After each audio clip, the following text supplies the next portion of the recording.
our feature program today, Monique Hammond is a registered pharmacist who lost her hearing in her left ear from a loud bang at a church fundraiser 10 years ago. The incident became a life changer. She had to quit her job at the university hospital pharmacy. Monique had graduated with high distinction from the University of Minnesota College of Pharmacy. After losing hearing, she did 5 years research and wrote a book, What Did You Say? An Unexpected Journey into the World of Hearing Loss.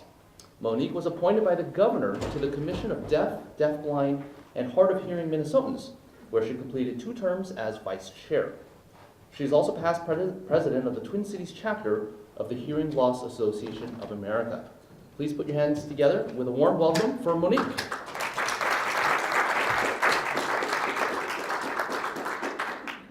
So I thank you very much for having me today, and of course I also am very happy that you are hosting both my husband Ross and myself ever so graciously, but I'm mostly grateful for being given the opportunity to actually talk to you about hearing loss, an issue that so upset my life. And so by profession, yes, I'm a hospital pharmacist, and then one day I went suddenly deaf in my left ear in a matter of 4 hours. And of course, to my physicians, they said that a very loud sound exposure that I actually had the day before at a church fundraiser of all places greatly contributed to my problems, because they said no matter what might have been going on in that ear, that loud noise insult actually put me over the top. And so you can imagine that I was all of a sudden immediately worried about my profession, because in my world you have to hear accurately and concisely. You cannot afford to guess and to misunderstand, because that's how you can grievously harm people. You can even kill them if it gets bad enough. And so then, of course, I also had a problem with, where I kind of didn't know anymore, what was going to be coming next. And I didn't know that much about ears and hearing loss. And I had a lot of missing pieces, actually, because I didn't know about ears and hearing tests and all of the emotional fallout that was going to be coming with that. And so I had a lot to learn. And I had a lot to learn at a time where I desperately actually needed a plan B for my life. And so as I began to learn, however, and as I began to understand what might have happened to me and why, I gradually turned that corner. And so I came out on the other side with a new mission for my life, and that mission brings me here to you today, and it is to keep people of all ages hearing better and longer. And so I'm very dedicated to that mission. And I went as far as writing that book, What Did You Say? Because that's what we say all the time, the people with hearing loss, right? An unexpected journey into the world of hearing loss. And so I'm describing in there what happened to me, and I tell my story, but I also share all of those details about hearing loss and hearing aids and the different types of conditions that might be implicated here. All of that I share in there because I put it out there for education of the public, because we really have to get into an educational mode. Now, I like to say that I want to save ears 2 at a time, right? And so I do get involved with community groups. I am involved with education and training. I am involved with service groups such as your own. And then also I do for the industry, I do safety training for noise-induced hearing loss prevention with the industries where jobs come with loud environments. And there, of course, one has to train the employee, but also the supervisors and the employers, because it is very important that everybody understand that when it comes to loud jobs, that hearing loss actually is only the beginning. It's one of the pieces of the equation, but it's not all of it. And so why do we call hearing loss a silent epidemic? Hearing loss itself is a silent and an invisible disability that comes from a silent and an invisible injury. And maybe some people say, well, it's not really a disability. I tell you one thing, it is a challenge at the very least. And so by now, the numbers of those with hearing loss are up in every single age sector. And so it is not only for old people anymore, as we like to say.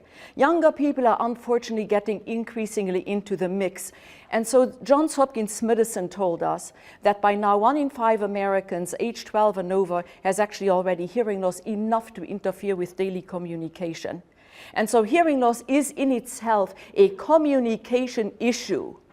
And so when we have people that are running around that are age 12, and these are school-age children, that's actually pretty pathetic. We have school-age children who have already enough of a hearing loss, enough of a communication challenge, and they become all of a sudden also involved with difficulty with learning and with education, because communication and education go hand in hand. But that said, as we're aging and everything else seems to be sagging and drooping in and around the body, right, you know, our little hearing structures might be following suit. But as we're aging, we are becoming more prone to hearing loss. However, it becomes only worse the older we get. However, as we are also thinking about what are the reasons why people can have hearing loss, they run the gamut actually from the proverbial earwax plug all the way to brain tumors. And so we cover a lot of territory. And so for this slide, I kind of try to organize things a little bit alphabetically, you know, and so these are the most cited reasons basically for hearing loss. When I do that, then aging comes out on top, and truly, aging is still worldwide the leading cause for hearing loss. But the second leading cause for hearing loss worldwide is excessively loud sound. And that's where I'm going to be spending actually quite a bit of my time here today. Excess noise, second leading cause of hearing loss worldwide. And you know, Mother Nature does not care where it comes from. Whether it is environmental noise, whether it is industrial noise, nature doesn't care. Noise is noise.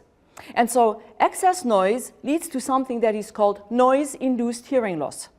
Noise-induced hearing loss is the same type of hearing loss as hearing loss of aging, except for it is an accelerated and a premature aging of the ears, or as I like to say, aging of the ears on steroids. Now, when I am looking at these causes, there is not so much that I can do about anything, maybe with the exception of the earwax plug or maybe attending to an infection. But amazingly enough, we have a lot of control over how loud our lives are. How loud do we make them? How loud do we have others make them for us? And so we have control here. We have power, but do we choose to act on that power? When it gets loud out there, we have to take action. You know, you got to get away from the sound source. You have to turn it down, have others turn it down. You know, you can even protect yourself with hearing protection, with earplugs. But unfortunately, most people never even read the instructions on the back of these packages, how to apply these earplugs that we buy even correctly. So that would be already a good start for all of us to learn that, you know, but we have to at some point in time protect. And so a doctor said to me, yeah, he said, you know, when it comes to noise-induced hearing loss, people are pretty much having to think choice. And so that's one thing that I want us to remember today. When it comes to that, this is totally preventable. It doesn't have to be that way. Now, hearing loss also comes with symptoms, or some people say, well, there are already signs, you know. But most of all, people complain, and the people who have hearing loss of aging and people who have hearing loss from that is noise-induced have the same symptoms, basically. And so they complain of a continuous, chronic, ongoing dullness and fullness in the ears. And so it is one ear, both ears, whatever ear is affected or whatever. And so they cannot pop the ears. It's like having always a cold. I do that all the time. People sometimes wonder, you know, why does she do that? Well, it's because it's always there. And so you continuously walk around trying to do the, trying to pop the ears, and they don't pop because it's because there is damage throughout the structures. It's not because there is something active going on. And then they also say that they don't understand speech very well, especially not in the least amount of background noise. And remember, this is a communication disorder that is putting this pall over the exchanges with the friends and the loved ones, but also, make no mistake, with the people at work, where it can lead to tremendous issues. And remember, that is that miscommunication on the job. That was one of the reasons of why I actually kind of bowed out of the profession. And then they also complain about tinnitus or tinnitus. You know, this is the infamous buzzing and ringing in the ears. And no matter how we pronounce it, tinnitus, tinnitus, doesn't really matter. It's always a drag.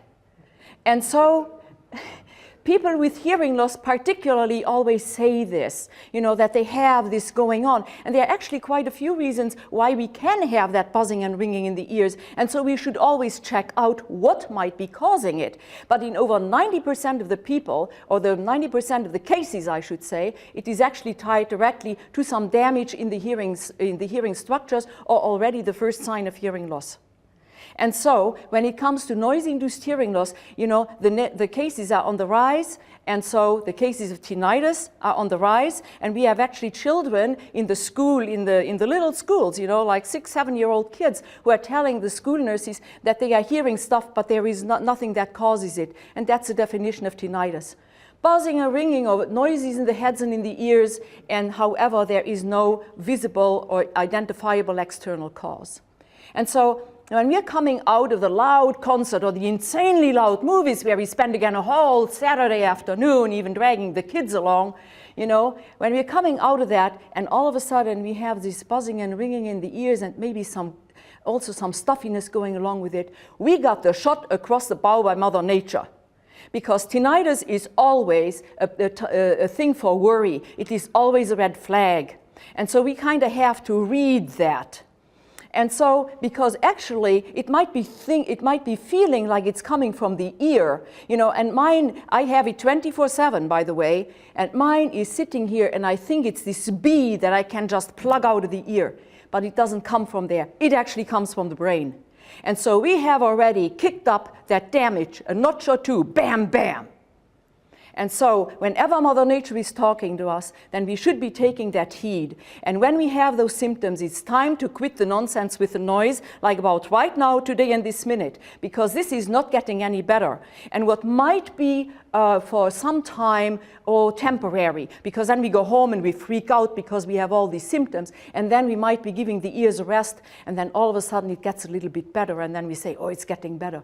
With every single prolonged and repeated exposure to excessively loud sound, we are going to be prolonging this, and all of a sudden it is 24/7. I got it right after the day where I had this catastrophic failure in my ears. So mind it when Mother Nature is talking to us. And so people say, well, which areas are affected? What is happening here? And for that, of course, we have to look at the ear itself. And this is a very simplified diagram that I actually made for my book. And so we know that the ear has 3 parts to it. There is the external ear, actually with a visible portion, the pinna on the outside. And then we come to the middle ear. So this is the external ear right here with the ear canal, and then there is the eardrum. And at the eardrum, we are starting with the middle ear. That's an air-filled cavity. And then we're coming over here, and this whole thing here is the inner ear. And then there is, right now here, we have the hearing nerve, which is also called the cochlear nerve. And a nerve basically is an electrical cord, if you will. So we're going to be particularly looking at that inner ear, but we're not going to be looking at the loop-de-loops up here because that's for balance and equilibrium. We're going to be concentrating down here on the snail-shaped organ called the cochlea. Cochlea in Latin just simply means snail. And so the cochlea is the inner ear hearing organ. And in real life, the cochlea is about the size of a pea. See, everything is very small here and very fragile, and nothing was ever built to even withstand some of the abuse that we submitted to. However, in each cochlea, because we have 2 ears, right, we have between 15,000 and 20,000 very finely tuned and rather fragile hearing cells, and that's all we get for a lifetime, between 15 and 20,000 per ear. And that has to last us from the time that we are born to the time that maybe we die at 102. We are still working with those same cells. And so when those cells become damaged and they don't function so well anymore, then all of a sudden we might be coming up and we might be having then all of a sudden hearing loss, because in mammals, in humans, those hearing cells are not rejuvenating themselves the way they do in birds and fish. And so we are having research going on. We're going, oh my gosh, how can we do that for ourselves? And so I talked to a researcher about that, and he said, well, you know, he said, I can't be dramatic about that. I actually can grow these cells. I have rats in my lab, and they have nothing but cells in their ears, and none of them works. And so they have to be able to make those cells work, to connect them to the nerve, to make them chime to every single frequency that the human ear can perceive. And so we are having very lengthy, very tedious, and very expensive research going on. And that tells us that for us, you know, it's going to be a while before we, the general public, become the beneficiaries of all of those good results. And so we have to prevent hearing loss in any which way that we can. And for those who are like me, who already have hearing loss, we have to save that hearing. We have to preserve that hearing. We also have to prevent any more hearing loss so that we do not go down deeper and deeper into that world of hearing loss. And so it is, however, those 20,000 or so very finely tuned and rather fragile hearing cells that are going to now translate the sound energy that has traveled their way and that has now arrived at the cochlea. They're going to be translating that into electrical signals. And it's pretty funky how Mother Nature does that. Into electrical signals, from sound to electricity. And so then those electrical signals are traveling by means of that hearing nerve, that electric cord, to the brain, the hearing portion of the brain. And it is in the brain then that the signals are being interpreted and given meaning to. And so oftentimes it is said that we hear with our brain. And so when it comes to noise-induced hearing loss and hearing loss of aging, the problem is mostly with the hearing cells here in this cochlea, and then also with the hearing nerve. Damage to those areas, that's what gives us that feeling of dullness and fullness. It makes the world lose its treble. Sound, speech, music is dull. People do not understand speech in noise and all of that kind of stuff. That comes from that kind of damage. And so people say to me sometimes, well, you know, I can understand that as I'm aging, that those little cells might be flaring out on me. Yeah, but then how come that noise can cause this damage? And for that, we have to remember that a sound wave is a pressure wave.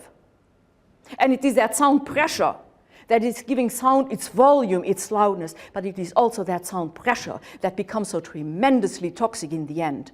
And so as it becomes louder out there, those sound waves are packing that pressure punch. They come tearing through the ear. They are caught by the pinna. They tear down that ear canal. And in the cochlea, the pressure levels are mounting to toxic levels. And so with every single repeated and prolonged exposure to excessively loud sound, we are beating down those cells over and over until they bend and they snap. And many of them don't come back to their previous level of functioning, and quite a few of them might be dying. And so then one day we wake up and yeah, the treble has gone out of life because we have gone down from healthy hearing cells, bam, bam, bam, bam, down into the world of hearing loss until we might be having a more severe damage, and even beyond that. And so what we learn then, if we have good hearing cells, we have good hearing, we have to preserve them. We don't want to go any further down into that world. And you know what? With every single step that we take, bam, bam, bam, we are also all of a sudden becoming less and less satisfied with the results that we might be getting from technology that is meant to help us, namely, for instance, hearing aids.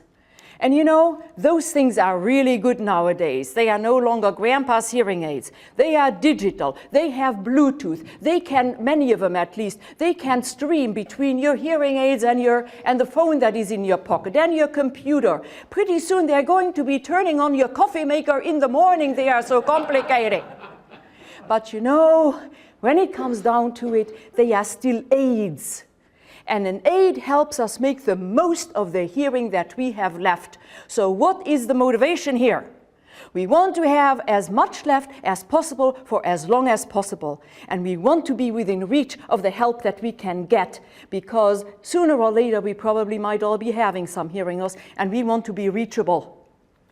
And by the way, this does not always happen very nicely, bam, bam, bam, stepwise, or conveniently over a lifetime. This can go very fast, in microseconds, and in the industry we are worried about the impulse sounds. You know, those explosive type sounds that just happen, you know, where you have all of a sudden an alarm going off, or there is, you know, something, a big huge water hammer in a pipe, or whatever it is. But we have that also in our private lives. Gunshots, you know, firecrackers, or my favorite, when they're going to the party and then all of a sudden it is, let's just pop the balloons now, bam, bam, bam. You know, those are all pressure waves that the human ear has a really hard time withstanding. And so we have to kind of remember that we have to think choice. Because not only do we damage our hearing cells, we also damage the hearing nerve. Because those sound pressure waves are tearing through. And now they are starting to attack those connections between the hearing cell and the hearing nerve. And those connections between the cell and the nerve are actually quite labile. They are not very strong because nothing was built here. Pardon? Okay, nothing was built here to sustain the damage, that we are submitted to, that abuse. And so all of a sudden then we have damage to the ears, we have damage to the nerve. The nerve connections are going bing, bing, bing, and we are connecting the cells from that nerve. And so as that happens, then all of a sudden the signals that are traveling to the brain, they are weak and they are not very strong anymore, and speech turns into gibberish. And so noise-induced hearing loss is permanent. Remember, we are doing research. It's permanent. It is cumulative. Every single prolonged and repeated exposure to excessively loud sound piles on the damage from the time that we are born to the time that we die. And it is preventable, though. That's the good thing. It doesn't have to be this way. We do not have to suffer this way. We have powers, remember? We have choices to make. And so today, you remember me from now on. When it gets loud out there, I am your prevention girl. And so you remember when it gets loud and you think, wow, should I be doing something about that? Oh, please do. Because the first impression is your right impression. So please do, protect yourself, get away from it, do something. Have those really good decisions, exert that power. Because it is preventable. And when I'm saying this, then I think that it has become clear that there is no such thing as getting used to loud sound. And I hear that all the time. Oh yeah, I've been working here for so long. I am so totally used to this. My ears have become resistant to it. My ears are immune to it. Oh, please.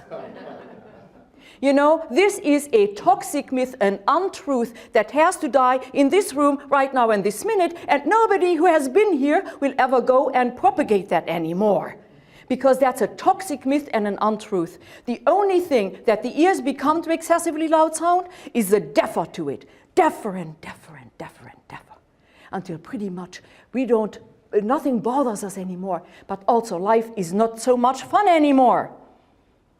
Because hearing loss, remember, is it's a communication disorder that affects us socially and emotionally. And so people always report in our support group meetings at the Hearing Loss Association that they are feeling on the outsides of conversations and of activities with people, even that they have known for a long time. And so it is depressing to them. And so they isolate themselves further. It affects us professionally and financially, and you can talk to me about those two because I took major hits on both sides. And then now, Johns Hopkins researchers always on the job are looking into the potential ties between hearing loss and dementia. And that ought to be motivating us because dementia, of course, there are so many reasons. And so maybe there is not so much that I can do about much. But if I see hearing loss there, and there is a type of hearing loss that I can prevent by simply using common sense and by making really good choices, then I should be so motivated to do that. Because this would be the long-term outlook. Because there is a lot more to hearing loss than not hearing very well. And we have to plan for the future. And that's another reason why we have to start teaching our children and our grandchildren and the people in the community. And so yes, hearing is a very precious sense, and I would like to engage the Rotarians in helping me spread the news about this silent epidemic. Because learn about hearing loss whatever you can. Pay forward what you even learned here today. It's the basic, but I tell you one thing, it's a good start. We have to start someplace. And then, we also if you don't want to do that, well, then pay my name forward. I'm already there doing all of this work with the communities. Connect me with another group. There are other groups that are also doing the same thing. They're doing service and all of that. Or maybe there is an employer out there who is really motivated and far out thinking and gets that connection between noise and all of that. But mostly when we try to make changes, we have to look also at ourselves. Am I maybe the one who is contributing to this epidemic? Am I the one who brought just home, now for Christmas, for the holidays, the loud toys for the children, the loud, consoles for the games? Am I the one who goes home and then cranks up the home entertainment center way to the max so that the walls shake and we can feel the movie? Yeah. Am I the one who contributes actually to this? And so with that much introspection then, the Rotarians are going to be taking this into their communities, and why should they be doing that? Because it all comes under the mantra, under the logo of service above self. Because that's your motto, right? You live by that, correct? Yes, good. Oh, thank you very much, because I thought already I was spending all of this time with the wrong people in the wrong room. Oh, because remember what we're trying to do here. All we're trying to do here is to keep people of all ages hearing better and longer. And so I consider any noise abatement, any noise reduction that we can make, I think of that as an investment. And we all like to invest, right? So let's invest in our quality of life, because that's what it is. An investment in quality of life for now and for the future, so that we can all be hearing so much better and so much longer, and so that the day will never ever come where the music just simply dies. And that's what I have for you. So now,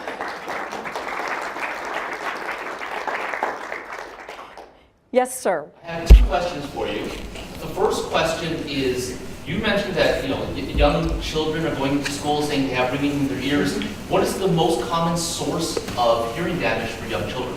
For young children already it starts out with, well, the noisy toys, noisy games. What is the first thing that we buy usually for a baby? A rattle. And then we are amazed when the baby cries, because that baby has really good hearing. They can hear up to 20,000 hertz they can hear. What are we getting tested for? Maybe if we get in the hearing test and we go to 6,000, maybe 8,000, then we did very well. Most of us can already hear very little at 4. And so loud noise is one of them. And then also the unrelenting use of the iPods, where there is absolutely no more buffer between the sound and the eardrum. It just streams on in there. And children, of course, always only dial up. They never dial down anymore, because the brain has a little bit of an adaptation going, and so then that hearing becomes then the new thing. But once it becomes past a certain stage, all of a sudden actually the brain is trying to protect itself. So anyway, so they are damaged pretty much already because of noise. And it starts actually quite early in life. And so also the sounds, the noises at the games, like where everybody yells and screams, and it is just so loud in there. There are other places where I can think, where it is very loud, not only for the children, but also for everyone. And those are our places of worship. What is going on with the churches lately, where they are having the services so loud, and then they are passing through the aisle, sending out earplugs. And I have to say, is anybody home, McFly? Why don't we just turn it down, because we're damaging people's hearings. And that also, luckily the children there go to, hopefully to Sunday school in some way or another, or to something that the children do during the services. But it is probably loud sound, and that is if you do not work with genetics and all of that kind of stuff. Aside of that, if you have something like that going on, when it comes to normal hearing and then all of a sudden not so normal hearing, it is that, and then also sometimes viral infections that can go to children, where they lose their hearing relatively fast, at a young age, and that is sometimes that can be a viral infection too. So, yeah. But the important thing is that to have them tested. Yes, ma'am. So you alluded to earbuds and things like that. My old son has hearing loss because he's plugged in all the time. Are some of those other devices, the more bulky headphone things, are they actually better? Well, when you have an earphone, there is a little bit of a buffer between the ear and the eardrum. So there is a buffer zone. But I like, for instance, noise-reducing headphones. I just love those things. And they don't make you deaf, You listen to something and it's and then So it just takes it down. You hear and it takes a little bit more of the high frequencies off maybe, but actually, I love them because it is a much better thing of listening. It's much more relaxed. And I also can turn the music way down because I don't have all that background noise that is interfering. And so you can listen to in a much more relaxed way, also to music that is, still very much hearable. You actually said that you had 2 questions. I did, but you answered it in one of the... In one of the questions. Okay. Well, but anyway, I thank you so very much for having me today, and it was a pleasure being here.